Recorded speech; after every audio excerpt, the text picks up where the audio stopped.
ఈరోజు నేను ఉన్న వాస్తవం మీ దగ్గర చెప్పదలుచుకున్నా. నా దగ్గర పంచడానికి భూములు లేవు.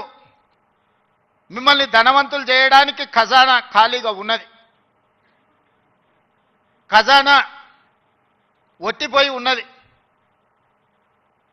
భూములేమో లేవు, పంపకాలు జరిగిపోయినాయి.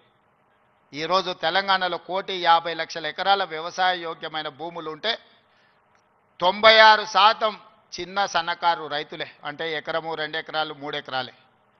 ఇప్పుడు అగ్రికల్చర్ సీలింగ్ యాక్ట్ తెచ్చినా నేను గుంజుకోవడానికి గజం కాదు కదా, ఇంచు భూమి కూడా లేదు. అందుకే మా దళితులకు, మా గిరిజనులకు, మా బలైన వర్గాలకు, మా మైనారిటీ సోదరులకు, మా తమ్ముళ్ళకు, మా చెల్లెళ్ళకు నా సూచన ఒక్కటే: మీరు ధనవంతులు కావాలి, మీరు గొప్ప వ్యక్తులు కావాలి అని అంటే రాష్ట్ర ప్రభుత్వం పంచడానికి భూములు లేవు, నింపడానికి ఖజానా లేదు. మీకు నేను ఇవ్వగలిగింది విద్య ఒక్కటే. నాణ్యమైన విద్యనే మీ తలరాతలను మారుస్తుంది.